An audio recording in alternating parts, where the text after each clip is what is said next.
read another story from the Bible. Remember, there are two sections, main sections of the Bible.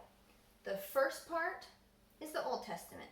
The second part is the New Testament. We're learning about the Old Testament. Genesis, Exodus, Leviticus, Numbers, and Deuteronomy.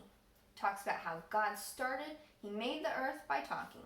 People disobeyed him, and now they're enemies of God. And God said, hey, I'm going to fix this. And he starts giving promises to people. He punishes sin, but he shows mercy on the people who trust him and love him. Now, where we last left the Israelites was they didn't trust God, and they're wandering around in the desert, kind of in circles, waiting to go back to the land that God had promised to Abram, and then change his name to Abraham, and then promised to Isaac and Jacob. And they didn't trust that God was strong enough to put them back in there, so God made them wander around the desert. You know what God did for them in the desert? He took care of them. He didn't just let them starve. He took care of them. Moses was leading them. Moses makes a mistake, disobeys God, hits this rock when he wasn't supposed to because he's mad.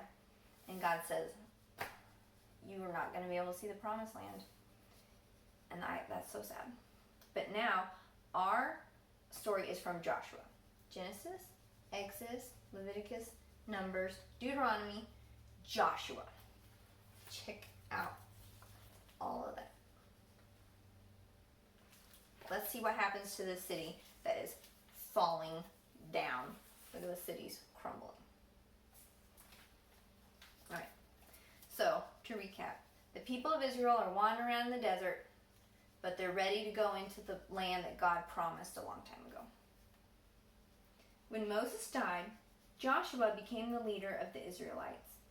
God told Joshua it was time to go into the land of Canaan, the land God promised to give Abraham's family. Other people lived in the land, so the Israelites had to defeat them. Joshua sent 2 spies into Jericho to check it out. They stayed at the house of a woman named Rahab.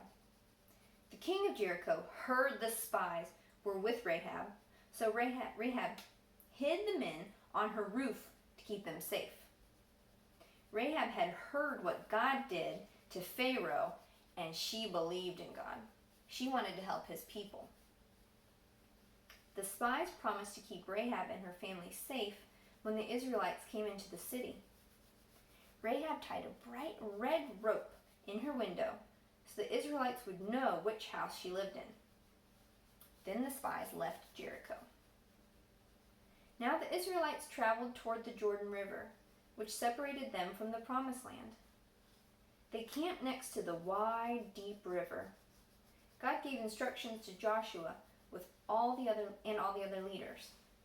God was going to help the Israelites cross the river. What do you think is going to happen? They have to cross a big river.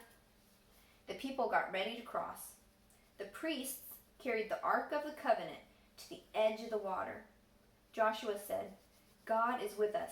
He will defeat our enemies. When the priests stepped into the water, the river stopped, and the people crossed on dry ground. Joshua told the people to take 12 stones from the river to set up as a reminder that God stopped the water and helped them cross the river. When the Israelites were all on the other side, the water started to flow again. Next, God told Joshua, so God's giving the plan, right? They have to attack. They want to take over the city. How are they going to beat them? God's giving them a plan. God told Joshua, march around the city 1 time each day for 6 days. On the 7th day, march around the city 7 times. And the priest should blow the trumpets. Then all the people should shout, and the walls of Jericho will fall down. The Israelites can go into the city and conquer it. Walk around 6 times. Walk around 7 times, blow the horns, and shout. Joshua did what God said. Every day, for 6 days, the Israelites marched around the city 1 time. On the seventh day, they marched around the city 7 times. Then Joshua said, "Shout, for the Lord has given you this city." And the people shouted, and the wall fell down. The Israelites went into the city and captured it.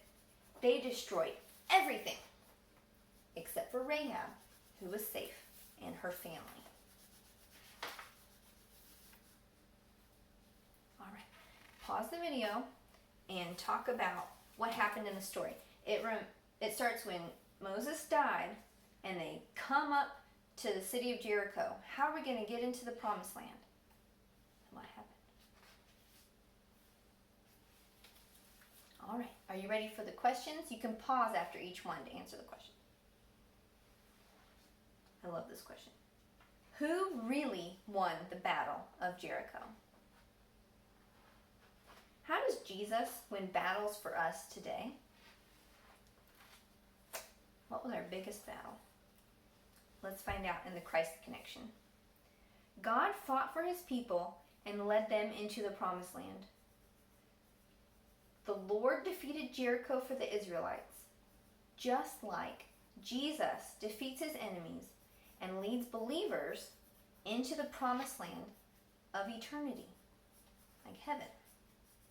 All right, have a great day.